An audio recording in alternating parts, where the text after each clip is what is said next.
All right, let's get practicing in QuickBooks Online. Grab the link below in the description so that you can follow along.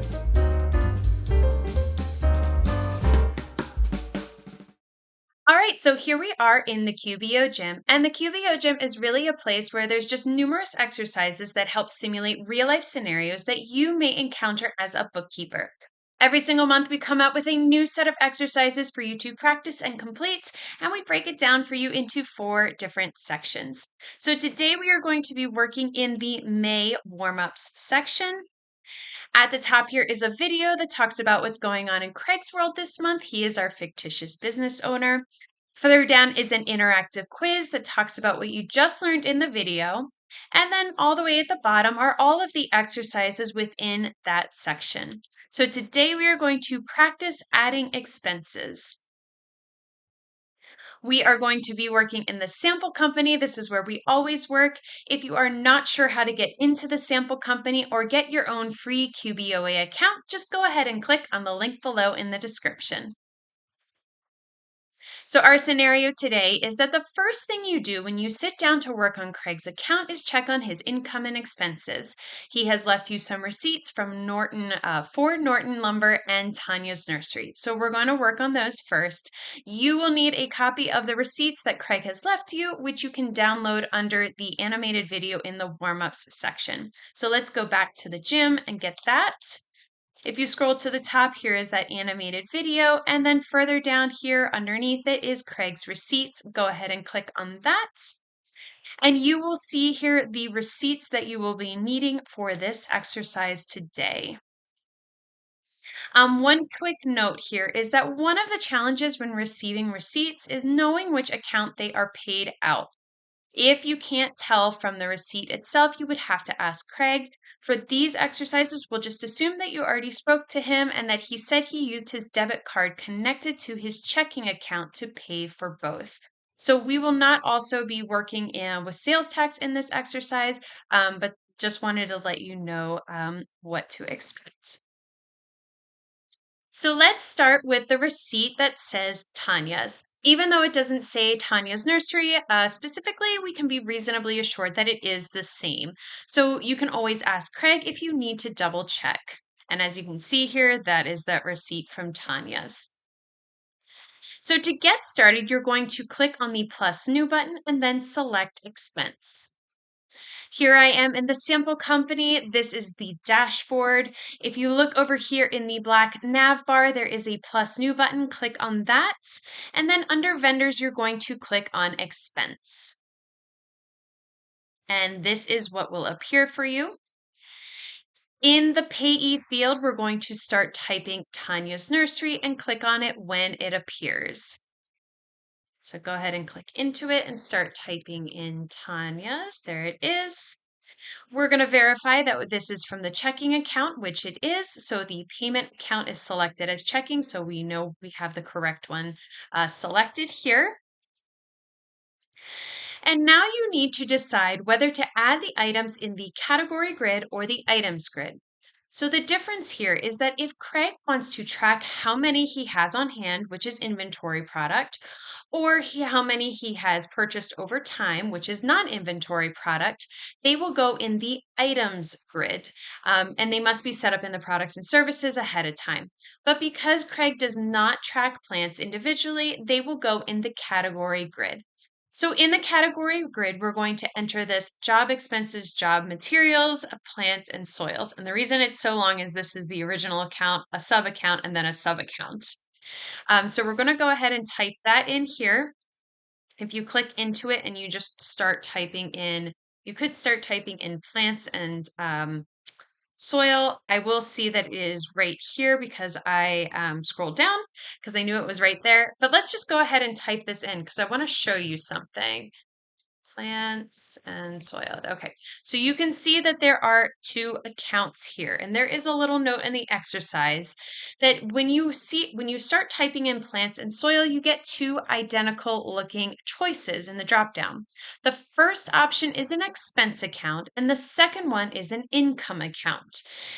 They are listed alphabetically based on the full account name. So the expense one is that job expenses, job materials.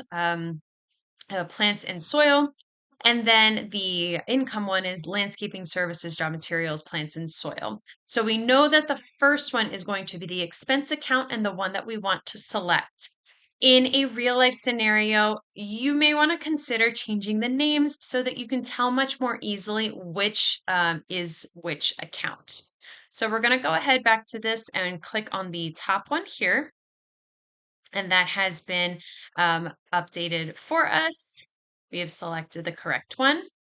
In the description column, we're going to enter assorted plants, and that's because that's what it says here on the receipt. So go ahead and click into the description box and type in assorted plants. There you go. And then the amount we said from the receipt says that it's $423.81, which we can see right here. So I'm going to highlight over this, delete it, and put the $423.81. You see, this is the original one here. If you tab over, now it is captured by QuickBooks. And the reason that it had that other amount before is because there is an option in QBO to have a setting that has pre-filled information from a previous transaction. So that was the amount that reflects the last time that you would purchase this from Tanya. You can always turn this on and off. You would just go into the gear icon, accountant settings, advanced tab, and then turn off the pre-fill if that is what you want. But again, if you have it on and you need to overwrite what is in there, you can always do that with any transaction. So now that we have entered that expense, we're going to go ahead and click on the Save and New button because we have one more to do. So if you go down here to the little arrow, click on that, and then you will see the Save and New. Go ahead and click on that. And that expense from Tanya's was just saved. And so now we need to do the one from Norton Lumber. So again, in the payee field, we're going to select Norton Lumber and Building Materials. So go ahead and click into it and start typing in Norton. There it is.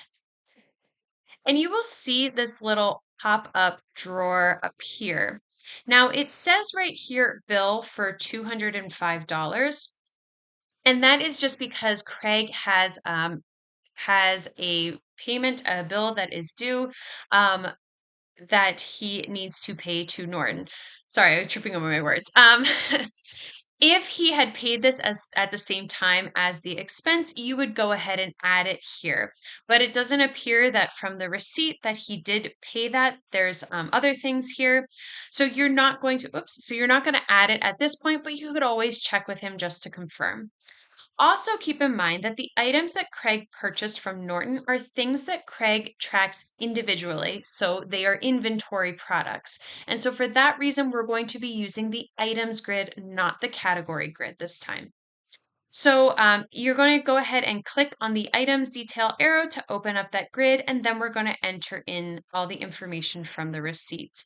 So here is that category details grid. Go ahead and click on the arrow to collapse it, and then open up the item details grid. So like we said from here, it looks like he had a fountain. He had 2 fountains purchased. So if you click into it 2 times, you can start typing in fountain. And there it is right there. Go ahead and click on that.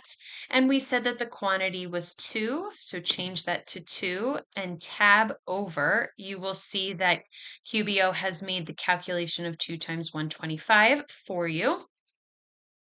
And then we have 4 pumps that were purchased as well. So in the second line here, go ahead and type in pump. It happens to be right here on top. Click on that. And we said that there were 4 of those, so change the quantity to 4. If you tab over, you will see now that QBO has made that calculation and that the total is the $290, which is exactly what we have here on the receipt. And now that we have done that one, you can go ahead and just save and close. So click on the little arrow in the green button.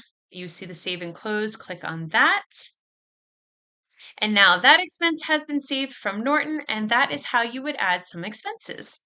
And if you have any questions or want to know more about the QBO gym, just go ahead and click on the link below in the description.